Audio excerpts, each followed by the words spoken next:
저는 김연아 선수를 참 좋아합니다. 2012년 밴쿠버 동계올림픽 때 이 20살밖에 안 된 아가씨가 전 세계 카메라가 비치고 있는데 금메달 땄을 때 태극기가 올라갈 때 성호를 걷잖아요. 그렇죠? 이게 성호 걷기가 쉽지가 않아요. 사실은 여러분들은 교우들하고 밥 먹을 때는 성호 걷고 성당 안 다니는 분들하고 같이 밥 먹을 때 성호 걷기가 참 용기가 잘 안 되죠. 그래도 용기 있는 분들은 거요. 그런데 정말 지위가 높거나 정말 나하고 상관이 없는데 공식적인 자리에서 성호 걷는 건 더 어려워요. 좀 양심적인 신자가 허벅지에 십자가 긋고 먹죠. 양심적인 신자가 허벅지에.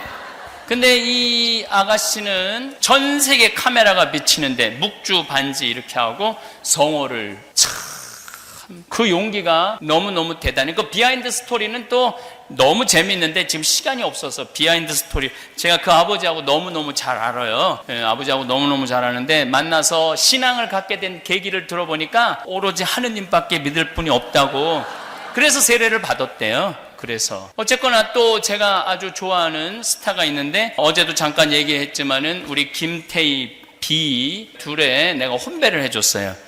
지난 1월 19일 날 혼배를 해줬는데 이 두 친구가 저한테 와서 그러는 거예요. 신부님, 저희들은 스포트라이트 B 같은 경우는 월드스타죠. CNN에 나가서 인터뷰도 할 정도로 또 김태희 씨는 대한민국의 제일 예쁜 미인이라고 그러고 그래서 얼마든지 조명을 받고 언론에 대단한 걸 받을 수 있는데도 불구하고 이 친구들이 그런 얘기를 하는 거예요. 저희들은 아름다운 하느님의 성전에서 조용히 축복받고 싶다는 거예요. 우리 둘만의 결혼을 하느님 성전에서 하고 싶다는 거예요. 이거 얼마나 예뻐요. 그리고 정말 너무너무 놀라운 거는 결혼 날짜는 신부님 바쁘니까 신부님 되는 날 결혼하겠다는 거예요.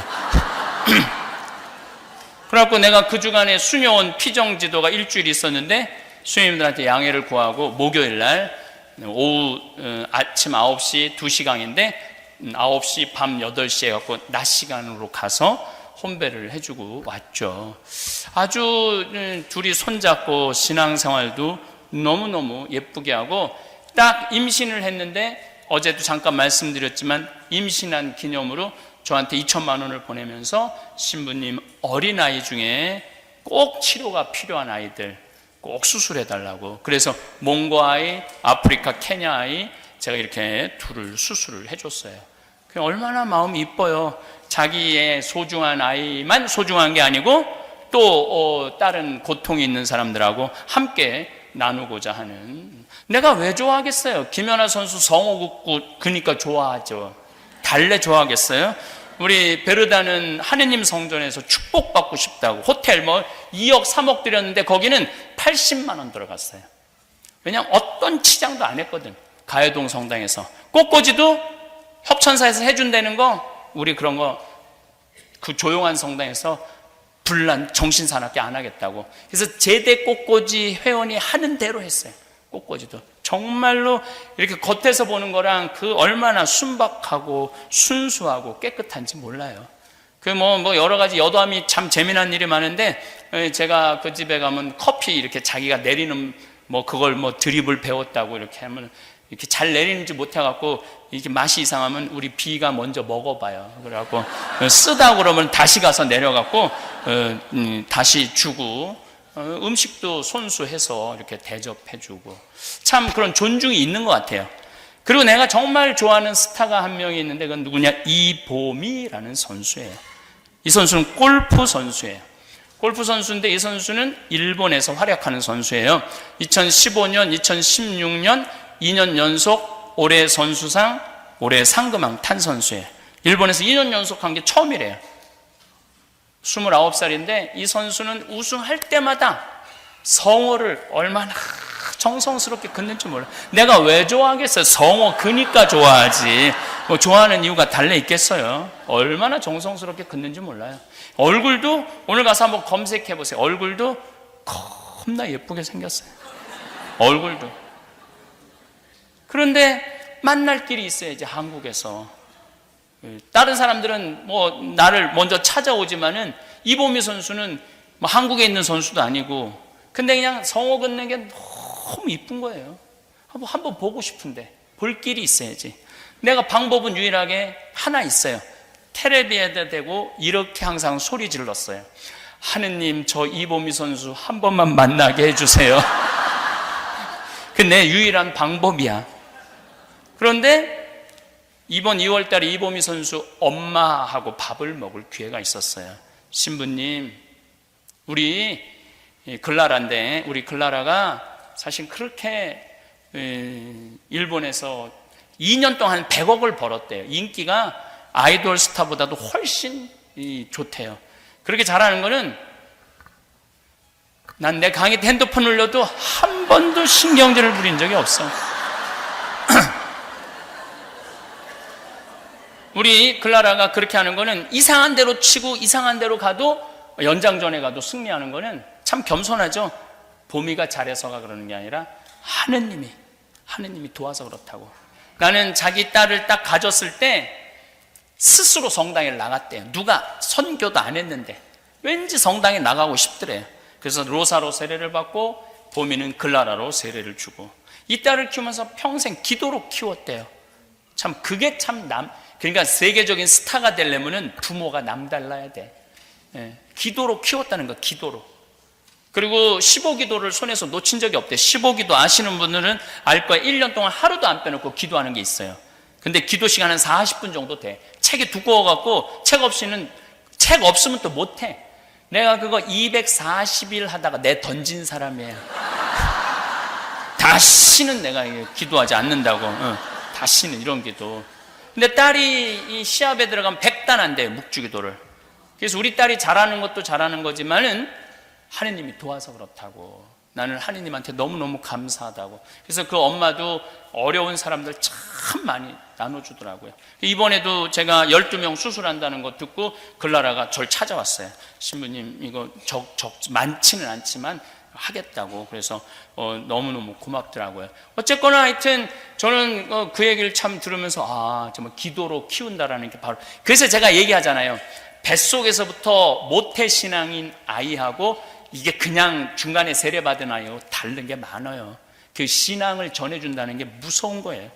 어쨌거나 하여튼 이보미 선수랑 같이 운동하는 딸을 둔 언니도, 동네 언니도 천주교 신자인데, 그 딸은 한국 출정권도, 일본 출정권도, 중국 출정권도 못 따는 거야. 미국 출정권은 말할 것도 없고, 이보미 선수는 일본 회원인데도 세계 랭킹 15위라 LPGA 12번을 참가할 수 있는 자격이 있어요.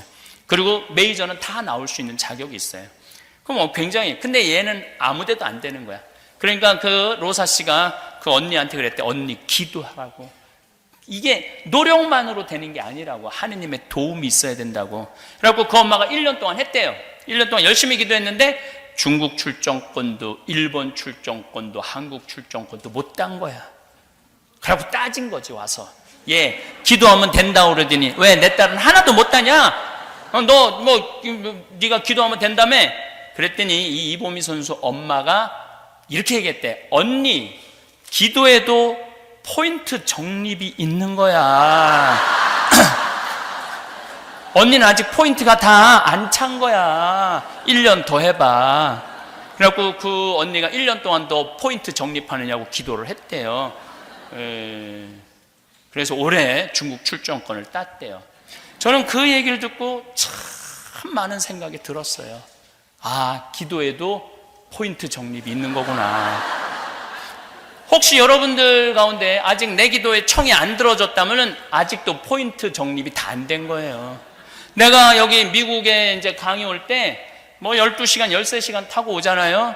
근데 그전에는 별 문제가 없었는데 위를 자르고 난 다음에는 이게 땡겨. 13시간 하면은 아주 불편하더라고. 그래서 어떻게 해서든지 비즈니스를 타려고 그러는데 생돈으로 너무 비싸잖아요. 200만 원인데 비즈니스 500만 원, 600만 원 하니까. 그래서 내가 포인트 적립을 하는데 피눈물 나게 해요.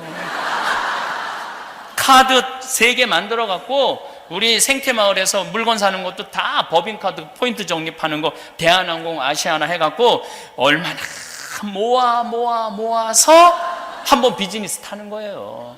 근데 하느님한테 정말로 내 아들 의사 만들어줘라, 내 아들, 내 딸 애 갖게 해줘라, 내 며느리 애 갖게 해줘라 그랬는데 묵주기도 딱 오단해놓고 왜 안 해주느냐고. 그 포인트 갖고 될 것 같아요, 안 될 것 같아요? 어린 반푼어치도 없어요. 어린 반푼어치도. 그런데 이 이보미 선수 엄마는 이제 남편도 다 세례를 시키고 딸이 넷인데 남편이 총회장을 굉장히 오래 했대요. 그래갖고 본당 신부님들이 그렇게 이보미네 집에 와서 그냥 머물렀대요. 애들은 항상 신부님을 보고 자란 거야. 딸 넷이 그냥 신앙. 이보미 선수는 밤 10시만 돼 묵주기도를 하는데 끝내지 못하고 잔대. 너무 피곤하니까. 근데 항상 신부님들 속에서 자라갖고 신앙이 몸에 밴 거야. 신부님들하고 함께 있어서. 왜냐하면 이보미 선수네 집이 갈비집을 해갖고 신부님들이 맨날 갈비 먹으러 오느냐고. 그런데 뭐 고아원도 돕고 많이 돕더라고요. 그러니까 그런 포인트, 그래, 그 정성이지. 우리 클라라도 그런 얘기를 하더라고요. 이렇게 일본 그 기자가 인터뷰를 하는데 이제 그 캐디가 하도 성호를 긋고 잘 되니까 2년 동안 잘 되니까 요즘은 드라이브 칠 때마다 성호 그라 그런대요. 캐디가 드라이브 칠 때마다. 캐디는 일본 사람인데 일본은 성호가 뭔지도 모르는 나라예요. 인구가 1억 2천인데도 가톨릭 신자가 30만도 안 돼요. 30만도 안 돼. 그런데도 그 불모지에 성호를 그면서 주님을 증거하니 얼마나 이뻐요. 근데 어제도 이보미 선수가 일본에서 시합을 했는데 우승을 했어요. 어제도. 너무 기분 좋더라고요. 어제는 제가 묵주기도 5단 이상 안 하는데 왠지 2단을 더 하고 싶더라고요. 그래서 2단을 더 했어. 2단을 더 해갖고 우승을 12언더, 14언더, 12언더로 우승을 했어요. 너무 기분이 좋더라고요. 그래서 축하한다 그러니까 우리 클라라가 나한테 신부님 기도 많이 해주셨나 봐요. 시카고에서 너무 감사하다고. 그리고 이보미 선수는 제가 하는 일에 앞으로도 굉장히 많이 돕겠다고 이렇게 약속을 했어요. 신부님, 이보미 선수는 그렇게 기도를 많이 해갖고 그 포인트가 잘 됐는데 신부님은 가만히 강의 들어보니까 하루에 묵주기도 5단 이상 안 하는데 저는 하루에 묵주기도 5단 이상 안 해요. 5단도 힘들어요. 무슨 10단, 15단 하는 사람들 보면 이해가 안 돼. 나 어제 7단 한 거는 엄청 많이 한 거예요. 어제 7단 한 거는. 오늘도 딱 5단만 하고 딱 말았어요. 근데 신부님 하루에 묵주기도 5단밖에 안 한다는데 왜 이렇게 신부님은 하시는 일마다 잘 되느냐고. 그 포인트도 별로 없는데 보면은 어떻게 하시는 일마다 잠비아의 땅 1000만 평 받고 할머니가 100억 기증하고 뭐 수많은 설계사들이 와서 도와주고 주위에 많은 의사들도 함께하고 연예인들도 뭐 간다면 어떻게 이렇게 신부님 하시는 일마다 잘 되느냐고. 포인트도 별로 없는데 여러분들 포인트도요 패밀리 포인트가 있는 거예요. 가만히 보면은 저를 위해서 기도해 주는 분들이 너무너무 많아. 보면은 참 제가 신부가 살 수 있는 길은 교우들의 기도예요. 교우들의 사랑의 기도로 우리가 사는 거예요. 이게 제가 성서 준비하고 또 잠비아 일하고 뭐를 하다 보면은 그냥 살아계신 하느님, 지금 여기 함께 있는 하느님이야. 모든 걸 준비해 주시고 모든 걸 예비해 주시는 하느님이라는 생각 정말 많이 해요. 나는 별로 느끼고 싶지 않아. 느끼면 느낄수록 피곤하니까. 느끼면 느낄수록 피곤하거든요. 잠비 한 번 더 갔다 와야 되고 강의 한 번 더 갔다 와야 되고 어디 더 갔다 너무너무 피곤해. 그래서 내가 하느님한테 항상 하는 얘기가 제발 나한테 기적 좀 일으키지 말라고 좀. 나 지금도 충분하다고. 그런데 매일매일 기적 같은 일을 해줘요. 이게 다 누구 덕분이냐면 교우들 기도 덕분이에요. 그래서 혹시 여러분들도 기도 중에 제 생각이 나거든 묵주기도 5단만 이렇게 정립을 해주세요. 오늘 아침에 목욕 킹 사우나 가기 전에 밥을 먹으러 갔는데 형제 자매 두 분이 내 밥값을 다 내주고 가셨어요. 근데 앞에 할머니 한 분이 계신데 92살이래. 너무 곱게 생기셨더라고. 세례명이 안나래. 그래서 내가 오늘은 안나 할머니 위해서 묵주기도 5단 바치겠다고. 저도 요즘 무슨 기쁨이 있느냐면은 남을 위해서 기도해 주는 게 참 기분 좋더라고요. 남을 위해서 기도해 주면 내가 기분이 좋아. 미사 때도 뭐 하여튼 20명, 30명, 50명까지 막 기억해요. 내가 이제까지 만나서 돌아가신 분들 다 기억하고, 또 내 주위에서 나를 도와주는 분들 그냥 생각할 수 있는 데까지 다 그걸 인텐시오라고 그러거든요. 인텐시오. 지향을 두면 하느님이 기억해 주신다는 거예요. 그러니까 여러분들도 기도할 때 큰 대책 없이 하지 말고, 여러분들 어려운 사람들, 힘든 사람들, 고통 속에 있는 사람들, 그런 사람들, 또 이제까지 살아오면서 먼저 세상 떠난 사람들, 그런 사람을 지향을 두고 한번 기도해 보세요. 기도가 엄청나게 풍요로워져요. 그래서 기도해달라고 이제 이 이야기를 장황하게 하고 계속 이어서 자신있게 이어서 강의하도록 하겠습니다. 저는 중학교 1학년 때 세례를 받았어요. 세례 받기 전에 나는 어땠느냐? 우리 집 막내였어요. 아주 이기적이고 계산적이고 신경질적인 아이였어요. 저는 밥 먹을 때 막 엄마 어머니 마음에 안 들면은 숟가락, 젓가락 던지는 건 다 반쌌어요. 안 먹는다고. 그냥 정말로 이렇게 요즘 7살, 8살 되면 막 땡깡 피는 애들 있죠? 딱 걔가 나였어요. 난 너무 신경이라면 밥그릇도 막 던졌어요. 안 먹는다고. 그럼 우리 어머니가 그 밥알을 다 모아, 방바닥에 흩어진 밥알을 다 모아갖고 밥상에다 딱 넣어놓고 난 다음에 나한테 와서 나를 안 죽을 만큼 두들겨 패셨어요. 다짜고짜. 그래서 어렸을 때 어머니가 그 빗자루로 거꾸로 들고 이렇게 때려갖고 이게 막 아픈 기억이 아직도 있어요. 생각해보면 그 아픈 게 많이 맞았어요. 정말 많이 맞았어요. 근데 딱 중학교 1학년 때 세례를 받는 순간 내 인생에 어마어마한 거울이 나타난 거예요. 예수 그리스도라는 거울이 나타난 거예요. 예수님이라는 거울에 비춰서 나 자신을 보니까 너무나 형편없는 인간이야. 이기적이고 계산적이고 신경질적인 거야. 남을 배려할 줄도 모르고 희생할 줄도 모르고 사랑할 줄도 모르는 인간이더라고요. 그러니까 내 거울에 비춰진 내 모습이 흉한 모습이 보여지니까 고쳐지기 시작하더라고요. 조금씩 변화가 오더라고요. 신학교 들어가고 그때도 잘난 척을 참 많이 했죠. 근데 신학교 딱 들어갔는데 나보다 잘난 인간들이 너무 많은 거야. 서울 법대, 서울 공대, 경기도 전체 수석, 아예 그냥 서울 사대. 근데 공부 잘하는 애들은 별로 안 부러웠어요. 어떤 애들이 부러웠느냐면 어렸을 때부터 태어나면서부터 엄마가 뱃속에서 하느님한테 봉헌한 애들. 그래서 신앙교육을 아주 철저하게 받은 애들.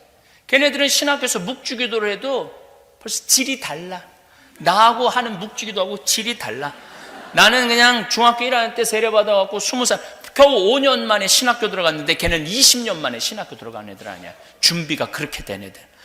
심성이, 성적이야 어떻게 할 수 있지만 심성은 따라잡기가 쉽지가 않더라고요. 그게 신학교 때 너무너무 힘들었어요. 왜냐하면 우리의 목표는 성인사제 되는 거고 성숙한 남들한테 인격이 훌륭한 사제로 성장하기를 바라는데 공부도 현찮고 성격도 현찮고 이상만 높은 거야. 근데 내가 신학교 때 가장 큰 선물이 깨달은 게 있어요. 세상에는 나보다 잘난 인간이 많구나. 나보다 세상에 인품 좋은 인간이 많구나. 여러분들 어려운 사람 도와주는 건 하나도 안 힘들어요. 정말로 내가 인생을 살아오면서 어려운 사람 도와주는 건 하나도 안 힘들어. 인생살이에 가장 힘든 건 뭐냐 하면 나보다 잘난 인간 인정하는 거예요. 그것처럼 어려운 게 없어요. 여러분들 세상 보면은 모차르트, 살리에르가 왜 모차르트를 그 젊은 나이에 죽였겠어요? 질투 때문에 그런 거예요. 질투. 그 천재성을 인정할 수가 없었던 거예요. 그 천재성을. 근데 우리 주위에는 그런 사람들이 참 많더라고요. 그런데 그런 사람마다 내가 시기하고 질투하면은 나는 마음의 평화를 누리지 못해. 자유가 없어요. 근데 나보다 잘난 인간 인정하고 나니까 머리가 똑똑한 사람은 머리가 똑똑한 대로, 인품이 좋은 사람은 인품이 좋은 대로 인정하고 나니까 나는 마음의 평화가 있더라고요. 왜냐하면 질투할 일이 없잖아요. 잘난 사람 잘난 대로 인정하는데 뭐가 질투가 필요해. 평화롭고 자유가 있더라고요. 자유. 그래서 그때부터 신학교 3학년 때부터 저는 정말로 세상에는 나보다 훌륭한 사람들, 나보다 똑똑한 사람들, 나보다 학식이 좋은 사람들, 나보다 공부 잘하는 사람들, 나보다 인품 좋은 사람들이 많구나. 그걸 인정하고 나니까요 너무 편안하더라고요.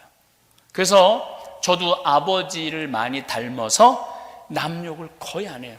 나하고 1년 동안 안식년 산 신부가 둘, 셋, 거의 4명 정도 되는데 생태마을에 와서 사는데 그 신부들이 공통적으로 하는 얘기가 황 신부 겉보기보다는 같이 살아보니까 생전 남욕을 안 한대. 내가 보통 뭐 주교님 욕도 하고 어떤 신부 욕도 하고 다 하잖아요. 근데 저는 생전 안 해요. 왜냐하면 인정하니까. 그거 너무너무 좋더라고요. 여러분들도 성당에서 여러분들보다 이쁜 사람 인정해요. 이쁜 건 이쁜 거야. 그리고 여기서 성공한 사람 성공한 거예요. 그 사람이 성공하기까지 노력한 거를 인정할 줄 알면은 마음이 정말로 편안해요. 제가 신학교에 있을 때 정말로 인품이 좋은, 아주 어렸을 때부터, 또 나는 어렸을 때부터 줄반장도 한번 해본 적 없는데 보니까 다 반장해봤어. 시골에서 어쨌든 했든 다 반장해봤어. 아주 심성이 좋은 친구 신학생이 있었는데 신부 때 보자 때도 나오고, 내가 1보자, 그 신부가 2보자.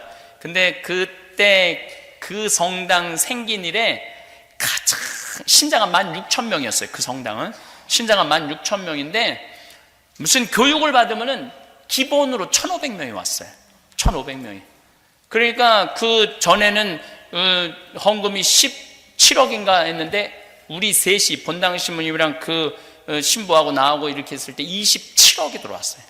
그러니까 1년 만에 10억이 더 들어온 거예요. 성당이 거의 기적 같은 일이 벌어졌던 거예요. 둘이 그렇게 잘 맞았어요.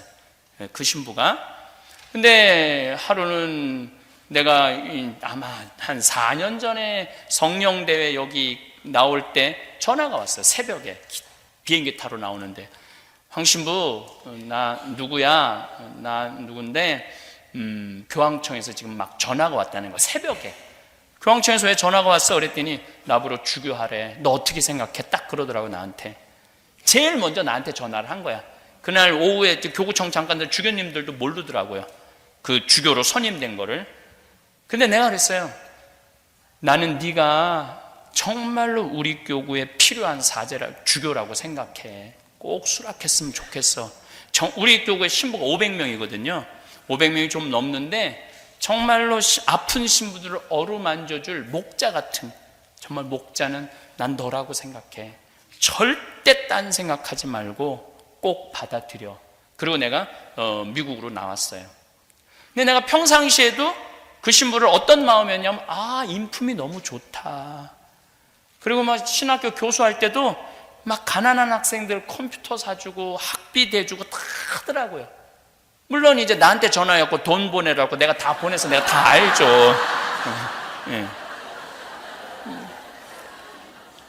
근데 너무너무 심성이 좋은 거예요. 근데 만약에 내가 평상시에 질투의 마음이 있다면은, 황 신부 나보러 주교하라는데 너 어떻게 해? 어떻게 생각해? 너 같은 게 무슨 주교를 해?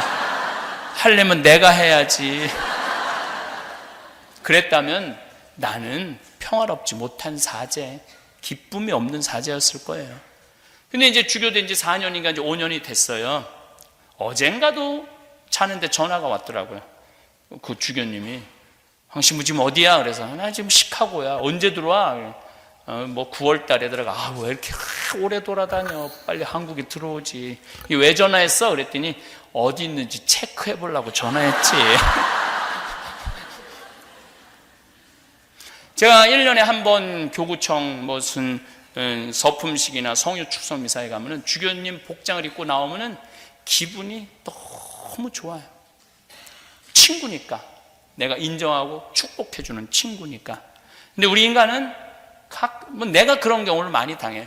동창들이 나를 시기하는 동창들이 너무 많아요. 보면 욕하고, 앞에서 욕하고, 뒤에서 욕하고, 네가 잘났으면 얼마나 잘났느냐 막 그래가면서. 근데 그것도 충분히 이해가 돼요. 근데 얼마나 그 시기하는 마음 안에는 평화와 기쁨이 없겠어요. 근데 내가 그 20대 때 그걸 깨달은 거예요. 난 최고의 선물이라고 생각이 들어요. 30대 때 15살에 제가 지우학했다고 말을 합니다. 이건 공자님이 한 말이에요. 뜻을 세우는 거예요. 공부의 뜻을 세우는 거죠. 신학의 사제직의 뜻을 세운 게 제 15살이야. 그리고 30살에 신부가 됐으니까 이립한 거죠. 쓴 거야. 근데 내 인생에 가장 지우고 싶은 나이가 언제냐면 30이에요. 이때처럼 추악했던 적이 없어. 내가 아주 이기적이고 계산적이고 다 성숙했는 줄 알았더니 그게 신부가 되니까 다 나오더라고. 교우들한테 얼마나 엄격했는지 몰라요. 그 삶에 지쳐갖고 성당에 오는 교우들한테 따뜻한 위로를 못 해주고 그냥 원칙 가르친다고 혼내고.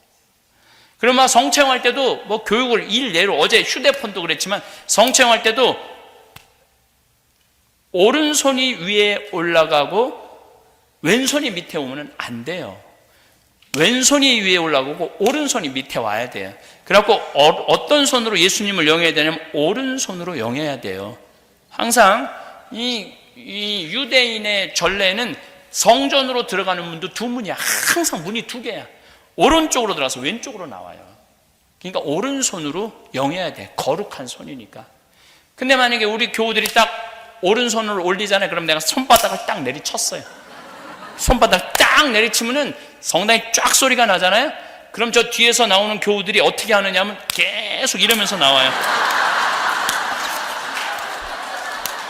그런데 나는 그것조차도 긴장하라고 생각하고 그것도 웃기지도 않았어. 계속 이러고 나와도 웃기지도 않았어.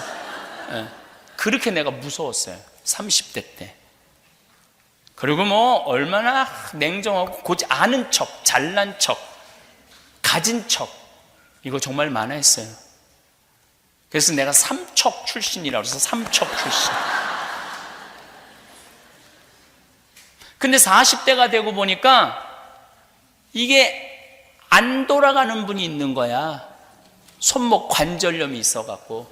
그게 40대가 돼서 보이더라고요. 그리고 이렇게 성체형하는데 실수하는 사람 하나 둘이야. 근데 그거를 그냥 내리친 내 자신이 너무 창피하더라고요. 그래서 요즘은 왼손으로 영하든 오른손으로 영하든 그냥 상관하지 않고 그냥 영에 드려요. 참 마음이 편하네. 요즘은 맞았느니 틀렸느니 그 신경도 안 써.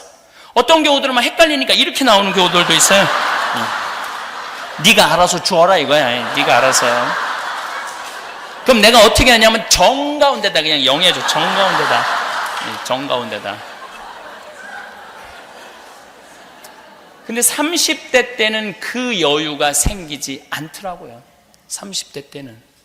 그래서 30대 때는 사람을 만나도 내가 환경운동한다고 비누공장 무슨 빈병 많이 했어요. 정말 이리 뛰고 저리 뛰고. 근데 이제 공장도 만들어야 되고 돈도 없었을 때니까 31살서부터 운동한다고 이리 뛰어다니고 저리 뛰어다녔으니까. 근데 옆에서 도와준다고 이제 부자들이 이제 오면은 저 사람이 나를 도와주길 계속 목적을 돈 받아낼 생각으로 사람을 만났어요. 또 부자들이 또 그래. 시모님 이번에 땅 팔리면 꼭 시모님 헌금하겠다고. 근데 놀라운 건 왜 그렇게 땅이 안 팔려?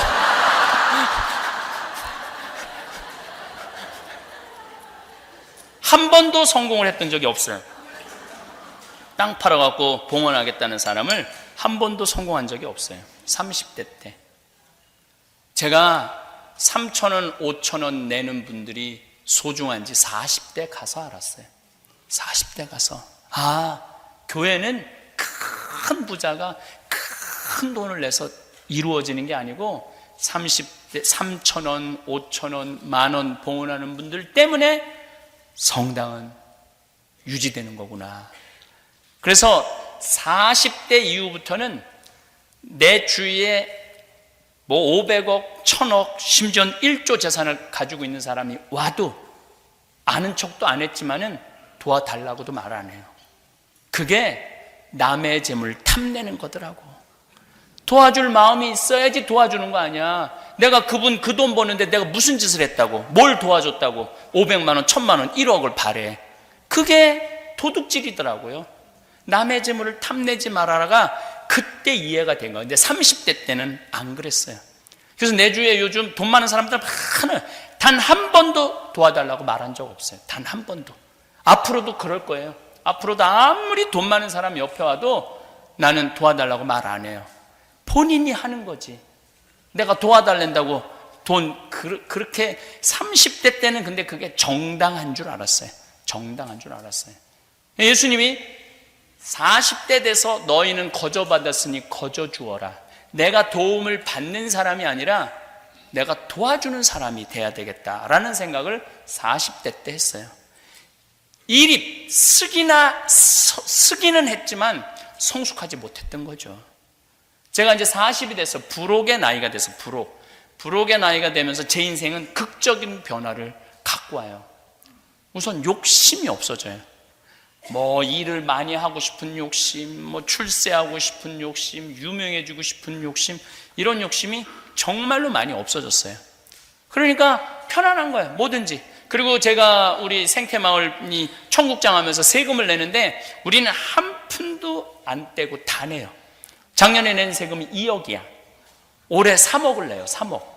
근데 우리 직원이 그러는 거, 신부님 현찰로 파는 거는 세무서에서 추징 못 한다는데 신부님이 현찰은 신고하지 않으면 1억은 줄일 수 있는데 신부님 어떻게 할까요? 사람 머릿속에는 IQ가 있다. 지능지수. EQ가 있다. 감성지수. 또 하나가 있는데 JQ가 있다. 그게 뭐냐? 잔대가리 지수다. 잔대가리 지수. 내가 이 나이 먹어갖고 지금 잔대가리 굴릴 나이는 지났다. 그대로 다 신고하자 우리. 그래서 우리는 단 한 푼도 빼지 않고 다 신고해요. 단 한 푼도 신고하지 않고. 그냥 너무 편안한 거예요. 저는 내가 세금 3억 내는 것에 대해서 굉장히 자랑스럽게 생각해요. 왜냐하면 내가 3억을 내면 그 돈 갖고 할머니들 용돈도 더 많이 주고 어려운 사람 도와줄 거 아니야. 그런 마음으로 살아가니까 너무 좋은 거예요. 한번 2년 전에 LA에 이제 순회 강연을 한 적이 있어요. 근데 저 책 CD 파는 거를 내가 얘기를 했거든요. 어려운 아프리카의 잠비아 애들 돕겠다고. 근데 한 16만 달러를 판매를 했어요. 16만 달러를. 그래갖고 이제 계속 달러를 내 통장으로 들여왔죠. 근데 세무서에서 연락이 왔어요. 이렇게 달러가 많이 들어왔는데 왜 외환 신고를 하지 않았느냐고. 외환관리법에 걸렸다는 거예요. 이게 정말 창피당하거든요. 프로는 주지만은 검사 앞에 가갖고 반성문 쓰고 막 이래야 되거든요. 그래서 내가 세무서한테 얘기했어요. 나 그거 미국에 가갖고 아프리카 잠비아 사람들 돕는다고 내 책 CD 팔아갖고 온 거다. 부당한 거 아니다. 그러면은 증명을 해보라는 거예요. 잠비아에 보낸 영수증을 갖고 오라는 거예요. 근데 내가 영수증을 다 모아보니까 16만 5천 달러를 보냈더라고. 그래서 16만 5천 달러를 신고를 딱 하고 나니까 세무서에서 이런 거 처음 봤대. 온 거 그대로 나가고 더 보채서. 왜냐면 신부님 용돈 하라고 준 돈도 한 5천 달러가 있어갖고 그것까지 다 보냈죠. 그러니까 이제는 어디에서 뭐를 하든 마음이 편안한 거예요. 부록, 의심이 없는 나이, 의구심이 없는 나이를 부록이라고 그래요. 제가 40에 또 참 받은 선물 중에 하나는, 정말로 우리 직원이 40명인데 사무실 올라가면 사무실 직원도 너무 이쁘고, 주방 가면 주방 직원도 너무 이쁘고, 농장 가면 농장 직원도 너무 이쁘고, 천국팀에 가면 천국팀도 너무너무 이뻐. 40명이 다 이뻐요. 딱 생태마을에 올라가면 기분이 너무너무 좋아요. 근데 문제는 미워하는 인간은 하나도 없는데 마음에 안 드는 인간은 너무 많아. 근데 여러분들 주위에 모든 사람들이 여러분들 마음에 들어야 돼요? 그건 불가능해요. 어떻게 모든 사람이 나하고 마음에 들어? 그런 일은 없어요. 나하고 마음에 드는 사람은 10사람 중에 2-3명도 안 돼요. 두세 명 찾기 쉽지 않아요. 그런데 10명이 다 마음에 들어야 된다고. 또 성당 다니는 사람들은 마음에 안 들어도 주 예수의 이름으로 사랑해야 된다고. 힘들게 주 예수 이름으로 사랑해야 된다. 주 예수 이름으로 사랑해야 막 고통을 끌어안고 사는 사람들 참 많아요. 여러분들, 제가 이렇게 40에 돼 보니까 궁합이라는 단어가 이해가 되더라고요. 사람은요, 궁합이 맞는 사람이 있어요. 궁합이 맞는 사람이 있어. 그럼 꼭 부부 문제만 아니야. 사람이 궁합이 맞는 사람이 있어요. 내가 이렇게 신부로 이렇게 봤을 때, 젊었을 때는 저 신부는 인격이 엉망인데도 그 신부 좋다고 따라다니는 교우들 보면은 이해가 안 됐어요. 저 신부 근데 보니까 궁합이 맞는 거야. 궁합이 맞으니까 서로 좋다고 그러는 거죠. 나는 내가 평창 생태마을을 꾸미면서 우리 할아버지 신부님 생태마을 내가 하겠다고 그러니까 30억을 들여서 생태마을을 꾸며준 신부님이 있어요. 근데 이 신부님이 2012년에 돌아가셨죠. 87세에 돌아가셨어요. 우리 아버지하고 같은 나이에 돌아가셨는데 이 신부님이 정말로 무서웠어요. 얼마나 무서웠느냐면 미사 때 딱 미사 시작되면 문 딱 잠 거예요. 다음 미사 오라고. 그럼 미사 중간에 무슨 일이 있어도 못 나가. 할머니들이 오줌을 말아서 나가려면 늙으면 죽어야 돼 막 그러고 그래. 신부님이 너무너무 무서웠어요. 그 신부님 애들이 미사 때 떠드는 걸 용납을 못했어요. 그 신부님 나한테 붕어를 키웠는데 봐라, 톡톡 두들기면은 붕어들이 밥 먹으러 와요. 그러면 신부님이 물을 줘요. 저기 막 밥을 줘요. 물고기도 훈련되면 되는데 왜 5살 되는 애가 훈련이 안 되냐? 이건 부모가 안 가르쳐서 그렇다. 그래갖고 이제 애들이 미사 때 떠들면은 자식 교육 똑바로 시키라고 대놓고 하세요. 대놓고. 한 번은 5살 된 애가 신부님 막 이제 성창 감사송 하는데 다 걸어 들어오는 거예요. 그럼 신부님 어떻게 그냥 가만히 있어 이러고. 그럼 온 교우들이 완전히 사색이 되는 거예요. 이제 또 신부님이 불호령이 떨어져. 그래서 이 신부님 별명이 호랭이 신부님. 불호령이 떨어지겠구나. 탁 제대 거의 중간까지 왔는데 신부님이 딱 멈추더니 누구냐고 나오라고. 근데 그 뒤에 유아실이 있었는데 그 엄마가 끝까지 나오지 않았어요. 그래서 결국은 미사 봉사자가 데리고 나갔어요. 그래서 그 엄마는 1년 동안 엄마이기를 포기한 엄마로 아주 유명한 엄마가 됐죠. 그렇게 무서워서 신부님이. 근데 나는 그 신부님 보좌 신부라는데 너무 편안하더라고요. 신부님과 같이 있으면 시간 가는지 모르고 너무너무 좋아. 또 내가 또 방법을 많이 신부님이 5분 이상 화를 못 내세요. 그래갖고 이제 내 보좌 신부방이 5층이고 신부님 식당은 1층이고 신부님방 1층인데 5층에서 내려오다 보면 소리 지르는 소리가 들려요. 벌써 누군가 걸려가 혼나는 거지. 그럼 나는 이렇게 내려오다가 3층에 이렇게 새는 데가 있어요. 그러면 이렇게 새갖고 눈에 띄면 나까지 싸잡아서 너는 뭔데 이러니까. 근데 하여튼 이 신부님 나하고 궁합이 너무너무 잘 맞았어요. 은퇴하시고 제가 10년을 모시고 살았어요. 근데 한 번도 다툼이 없었어요. 한 번도. 너무너무 행복하게. 그래서 우리 수원교구의 모든 어른 신부님들, 주교님들, 젊은 신부들이 어떻게 저렇게 둘이 아버지 아들 같이 저렇게 오랜 시간 동안 변함없이. 근데 신부님이 이제 2012년 2월 2일 날 입원하셔서 5월 17일 날 돌아가셨는데 입원하셔갖고 목에 구멍을 뚫으셨어요. 그래서 내가 목에 구멍 뚫지 말라는 거예요. 너무너무 힘들어하는 거예요. 목에 뭐가 걸리면은. 근데 이제 돌아가실 만하면은 살아나고 돌아가실 만하면 살아. 나는 강의는 너무너무 사순 특강 다니고 너무너무 바쁜데. 그래서 이제 뭐 주일날 저녁인지 월요일날 저녁인지 돌아가시기 한 3일 전에 돌아가신다고 그랬고 주교님들 다 오고 교구청 다 오고 신부들 다 와서 인사를 하는데 안 돌아가시는 거예요. 밤 12시가 됐는데. 근데 다 간다면서 나보러 한다는 소리가 네가 지켜. 난 내일 강의 있는데. 자기네들은 10분 정도만 되면 집에 가는데 난 3시간 운전하고 평창 들어가야 되는데 새벽 3시까지 기다리는데도 안 돌아가시더라고요. 그래서 내 신부님 내가 오늘 강의가 있어서 갔다 올 테니까 그 전에 돌아가시면 안 된다고. 그래갖고 이틀을 이제 강의를 하는데 너무너무 느낌이 이상한 거예요. 그래서 오늘은 안 되겠다. 그래서 보좌 신부한테 네가 다 해라 프로그램. 그리고 이제 수원으로 왔죠. 와갖고 이틀 동안 혼수 상태에 계셨는데 제가 지인들도 다 오라고 그랬어요. 벌써 다 20명 정도 와 있더라고요. 신부님 귀에다 대고 이렇게 얘기했어요. 신부님 이제 가셔라. 이제 가셔야지 신부님도 편안하고 나도 편안하고 옆에 있는 사람들도 편안하고 그러지 않느냐. 그렇게 이제 혼수 상태에 계신 신부님 귀에 그렇게 속삭였는데 신부님 눈을 딱 뜨는 거예요. 내가 죽으라고 그랬는데 눈을 딱 뜬 거야. 얼마나 놀랬는지. 그 교우들이 그러는 거야. 저거 보라고. 저 수많은 신부들이 와서 신부님 눈 한번 뜨라고 그래도 눈 안 뜨더니 저 사랑하는 신부가 오니까 눈 뜨는 거 보라고. 그래서 내가 신부님한테 말씀드렸어요. 신부님 평생 저 바람막이 대주시고 제 아버지같이 이렇게 돌봐주셔서 너무너무 감사하다고.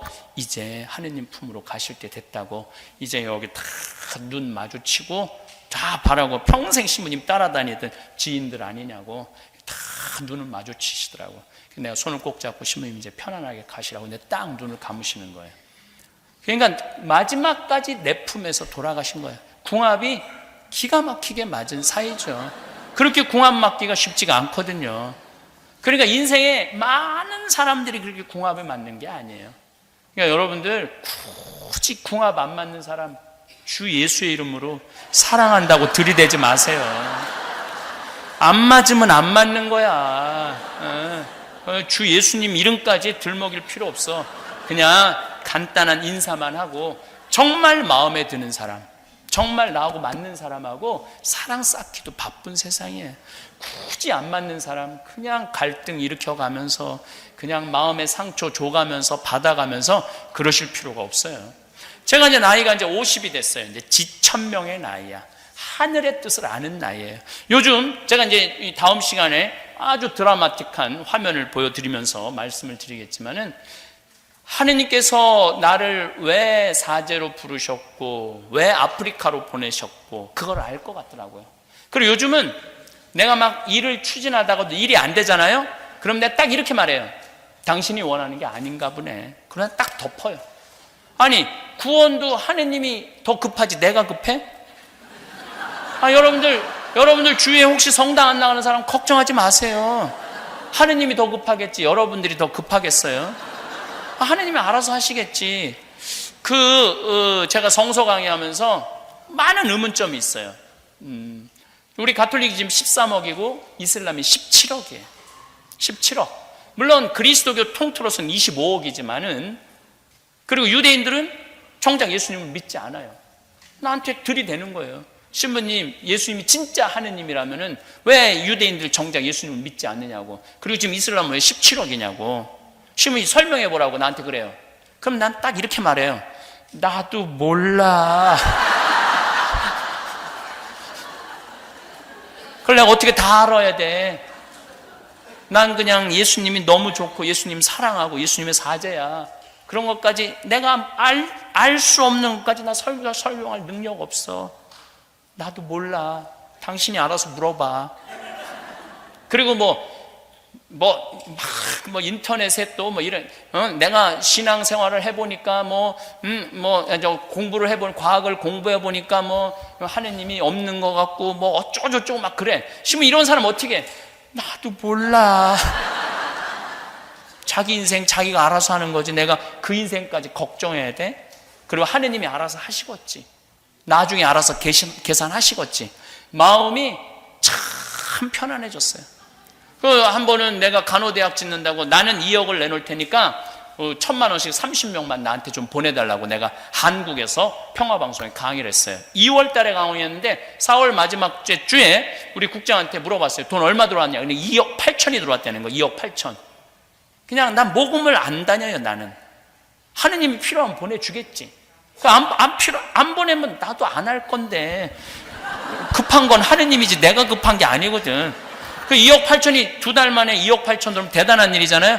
근데 나는 기도를 어떻게 했느냐면은 하느님 왜 2천만 원이 비냐고.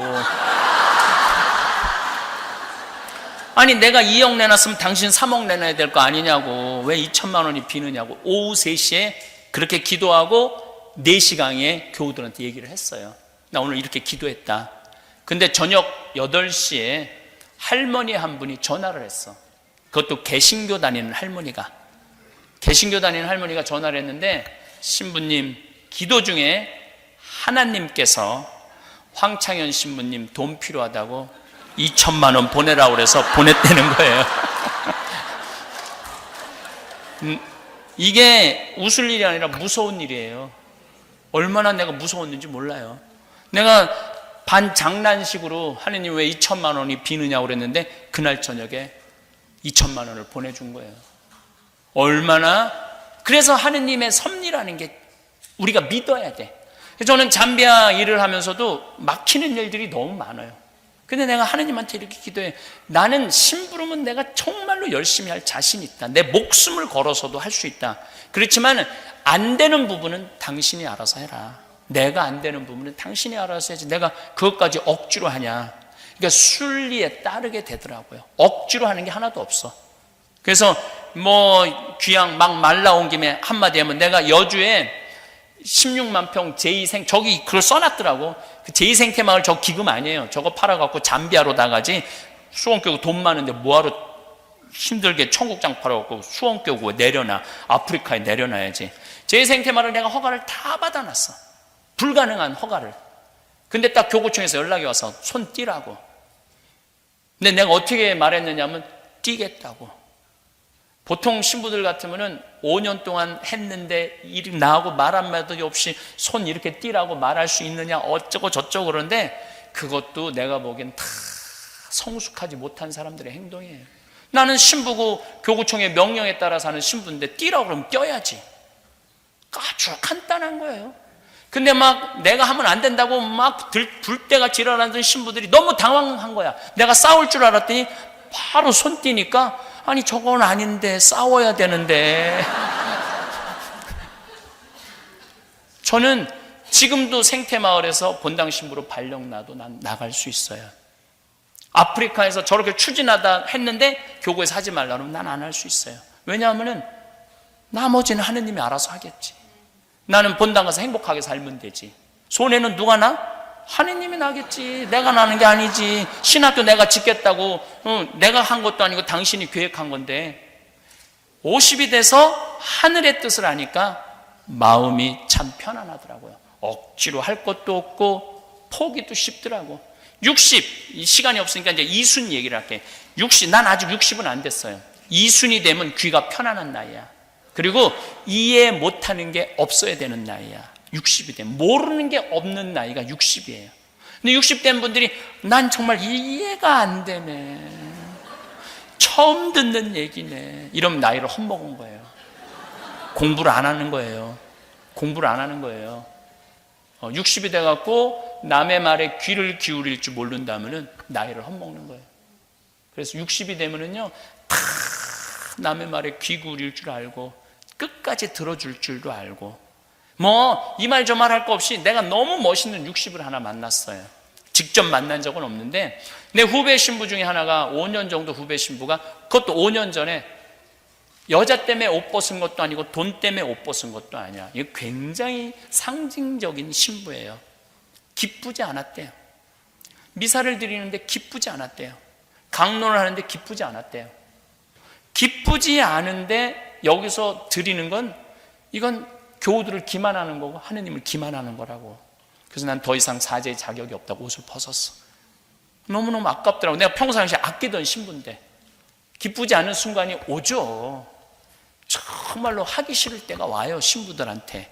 근데 그 신부는 그 시기를 못 넘긴 거죠. 옷을 벗고 나갔어. 나는 잊었죠. 뭐 참 아깝다 이렇게만 생각을 하고. 근데 그 본당, 젊었을 때 본당 신부한 성모회장이 그 신부를 굉장히 사랑했나 봐.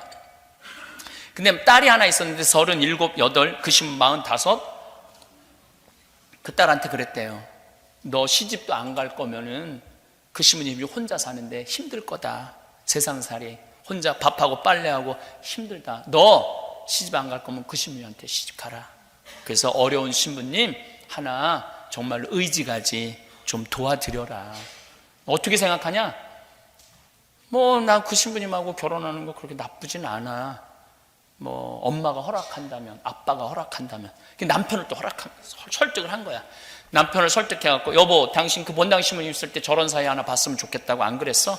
저 사이 지금 이제 혼자 됐는데, 저 사이 이제 보자고. 남편을 설득시킨 거예요.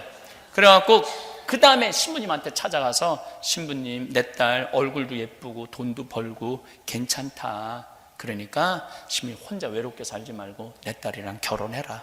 설득을 해갖고 결혼을 시킨 거야. 그래갖고 2년 전 3월 25일 날 본당 상임위원들 다 몇몇 해갖고 결혼을 시켰다는 거예요. 내 말이 나이를 먹으려면 그렇게 먹으라는 거예요. 신부님이 어떤 여자하고 바람났다고 뒤에서 뒷담화하고 욕하고 그러지 말고, 신부님 그렇게 중간에 사제가 나가면 얼마나 힘들겠어. 사제로 편안하게 살다가 그러면은 돈 모아갖고 가서 신부님 용돈 좀 하라고 그러고 그래야지. 내가 한국이나 미국에 있는 교회를 보면은 계속 욕하고 세상에 그럴 줄 몰랐다고. 그래요, 세상은. 왜 그럴 줄 몰라? 사람은 실수할 수도 있고 잘못할 수도 있고 무너질 수도 있는 거죠. 근데 그 사제가 새로운 삶으로, 행복한 삶으로 살 수 있도록 걱정해주고 기도해줘야 되는데 우리는 은근히 즐겨요. 은근히. 그래서는 안 된다는 거예요. 나이를 먹으려면은 그 성모회장 같이 자기 딸을 내줄 수 있는 정도로 나이를 먹어야 된다는 거야. 나이를 먹으려면. 그런 넉넉함. 70이 되면 불유구의 나이라고 그래요. 종심소욕 불유구라고 그래요. 무슨 냐 내가 마음 먹은 대로 하는 행동이 법에 어긋남이 없어야 돼. 이거 천주교식으로 말하면 70 넘은 할머니들 하는 행동이 곧 하느님이 하는 행동하고 똑같아야 돼. 근데 이상하게 나이를 먹으면요 더 이기적이 되고 자기만 알고 고집만 늘어나는 경우가 참 많아요. 여기는 안 그러겠지만 한국에 보면은 막 잔치집에 가면 막 70 넘은 할머니들 보면은 막 부친 게 맛있다고 꼬쟁이에 싸갖고 막 하나라도 더 가져가려고 그러고. 이때부터는 이런 말을 할 수 있는, 늙으려면 곱게 늙어라. 곱게 늙어야 돼. 내가 알고 있는 할머니 한 분은 대그룹 회장님, 부회장님 할머니예요. 그 할아버지는 돌아가셨죠. 이 할머니는 돈을 겨울에 5만 원을 손에 딱 말고 성당을 나간대요. 그래갖고 그 폐지 줍는 할머니들을 만나면은 손을 콕 잡고 이 추운데 이거 갖고 목욕하고 설렁탕 먹으라고, 그리고 5만 원 꼭 줘준대요. 성당에서도 이렇게 그 성당 굉장히 서울의 큰 성당인데 밤새 경비 쓰는 아저씨들 있잖아요. 그러면은 꼭 5만 원을 말아서 이거 오늘 퇴근하는 길에 아침에 추운데, 아주 추운 날은 그렇게 한대. 그리고 성당에 뭐 연령애들 가면 돈 100만 원 봉투 그동안 많은 분들 기도해서. 그러니까 쓸 줄 아는 거지. 아무리 부자라도 쓸 줄 모르면 그거하고 나하고는 아무 상관없어. 그 내가 40대 때 깨달은 거라고 그런 거예요. 아무리 부자고 폰만 쓰면 옆에서 가슴만 아파요. 그런 여자가 아니라 그런 부자 옆에 있으면 상처만 입는 거야, 상처. 그러니까 늙으려면은 좀 아름답게 늙어가야 되는 거 아닌가, 이런 생각을 합니다. 사람은 어느 순간부터 더 많이 채우는 일보다 무엇을 내려놓을 때 마음이 편안해지는지를 먼저 느끼게 됩니다. 잘 해내고 싶은 마음이 사라진 것은 아니지만 그 마음이 더 이상 삶을 넓혀주지 않는다는 사실을 알아차리는 순간이 찾아옵니다. 비교하며 앞서가려는 마음이 스스로를 얼마나 오래 소모시키는지 그때는 몰랐습니다.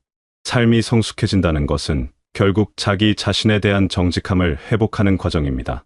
남보다 돋보이고 싶었던 갈망, 이기지 않으면 불안했던 마음을 조금씩 내려놓는 시간입니다.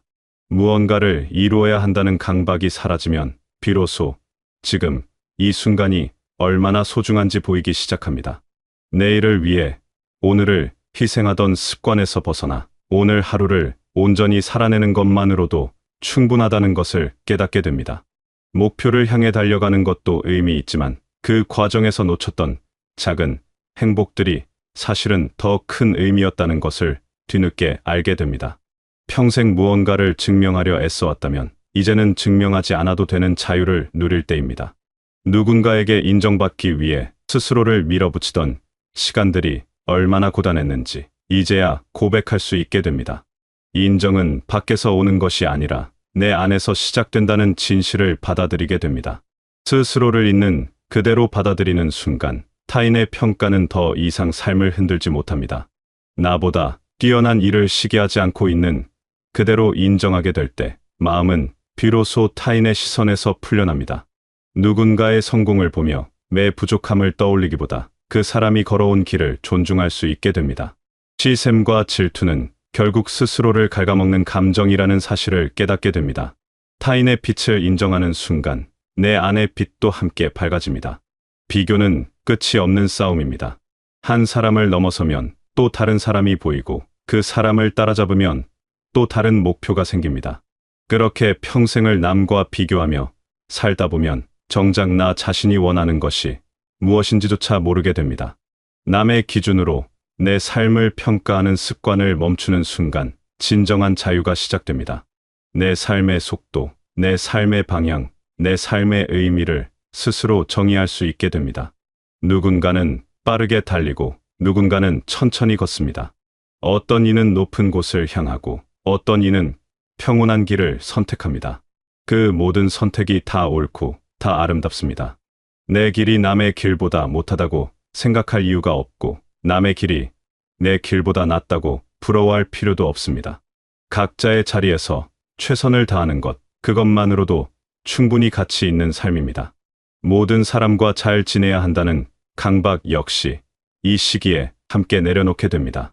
억지로 맞추며 스스로를 괴롭히기보다 사람마다 지닌 고유한 결을 존중하며 자연스러운 거리감을 받아들이게 됩니다. 어떤 관계는 가까이 두고 어떤 관계는 멀리서 바라보는 것이 서로에게 더 편안하다는 것을 알게 됩니다.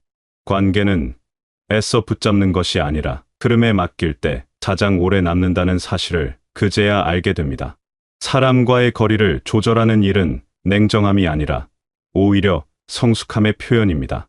서로의 다름을 인정하고 그 다름 속에서 각자의 자리를 찾아가는 과정입니다. 모두와 깊은 관계를 맺으려 애쓰다 보면 정작 소중한 이들과의 시간마저 소홀해집니다. 진심으로 마음을 나눌 수 있는 몇 사람과의 관계가 수많은 피상적 만남보다 훨씬 값진 것임을 깨닫게 됩니다. 어떤 사람들과는 자연스럽게 멀어지기도 합니다. 그것을 슬퍼하거나 붙잡으려 하지 않아도 됩니다. 인연이란 필요한 만큼 함께하다가 각자의 길을 갈 때가 되면 자연스럽게 갈라지는 것입니다. 억지로 이어가는 관계는 서로에게 짐이 될 뿐입니다.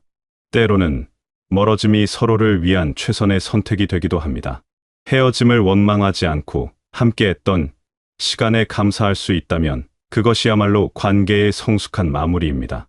자신의 한계를 인정하고 나면 삶의 주도권이 온전히 나에게 있지 않다는 사실을 부정하지 않게 됩니다. 계획한 대로 흘러가지 않는 날 앞에서도 쉽게 무너지지 않습니다. 더 깊은 뜻이 있겠지 하며 잠시 덮어둘 줄 아는 태도는 삶을 충분히 겪어본 이들만이 지닌 품격입니다. 이때부터 삶은 투쟁이 아니라 수능의 결을 따라 흐르기 시작합니다. 모든 것을 내 힘으로 해결하려던 마음이 조금씩 부드러워집니다. 때로는 기다림이 필요하고 때로는 포기가 정답이며 때로는 그저 받아들이는 것만으로도 충분하다는 것을 배웁니다. 삶의 모든 순간을 통제할 수 없다는 사실이 두려움이 아니라 오히려 위로가 됩니다. 내려놓는다는 것은 체념이 아니라 삶의 더 큰 흐름을 신뢰하는 일입니다. 예상치 못한 일들이 삶을 바꿔놓기도 합니다. 계획했던 것들이 무너지고 원하지 않던 상황이 찾아올 때도 있습니다. 하지만 그 속에서도 삶은 계속되고 새로운 길이 열립니다. 돌아가는 길이 때로는 지름길보다 더 많은 것을 보여줍니다. 실패했다고 생각한 순간들이 나중에 보면 가장 소중한 배움이었음을 알게 됩니다. 삶은 내가 원하는 대로만 흘러가지 않지만 그래서 오히려 더 풍성해집니다. 억지로 상황을 바꾸려 들수록 마음은 더 조급해지고 삶은 오히려 거칠어집니다. 간절함마저 내려놓고 주어진 운명의 흐름에 몸을 맡길 때 예상하지 못했던 위로와 기적이 조용히 삶에 스며듭니다. 애쓰지 않기로 한순간부터 삶은 나를 적으로 대하지 않기 시작합니다. 간절함을 내려놓는다는 것은 무관심해지는 것과는 다릅니다. 원하는 것을 포기하는 것도 아닙니다. 다만 결과에 대한 집착을 놓아주고 과정 속에서 주어지는 작은 선물들을 발견하는 눈을 갖게 되는 것입니다. 바라던 일이 이루어지지 않아도 삶은 계속되고 그 속에서도 의미를 찾을 수 있다는 믿음이 생깁니다. 바람은 여전히 있습니다. 다만 그 바람의 삶 전체를 걸지 않게 됩니다. 이루어지면 감사하고 이루어지지 않아도 받아들입니다. 그 담담함이 오히려 삶을 더 풍요롭게 만듭니다. 모든 것을 얻으려 하지 않으니 작은 것에도 기뻐할 수 있고 모든 것을 지키려 하지 않으니 잃는 것도 두렵지 않습니다. 마음이 가벼워지면 삶도 따라서 가벼워집니다. 이 인생의 후반으로 갈수록 가장 아름다운 변화는 시선이 나에서 너로 옮겨가는 일입니다. 내 주장을 앞세우기보다 타인의 아픔에 가만히 귀를 기울이는 것만으로도 충분한 존재가 됩니다. 말로 설명하지 않아도 함께 있어주는 힘이 있다는 사실을 이 시기에 비로소 체득하게 됩니다. 누군가의 이야기를 들어주는 일은 그 사람의 존재를 인정하는 가장 따뜻한 방법입니다. 조언하고 해결책을 제시하려 하기보다 그저 그 사람의 감정에 공감하고 함께 머물러주는 것만으로도 큰 위로가 됩니다. 말없는 동행이 때로는 수많은 말보다 깊은 울림을 줍니다. 곁에 있어준다는 것, 그것만으로도 충분한 힘이 됩니다.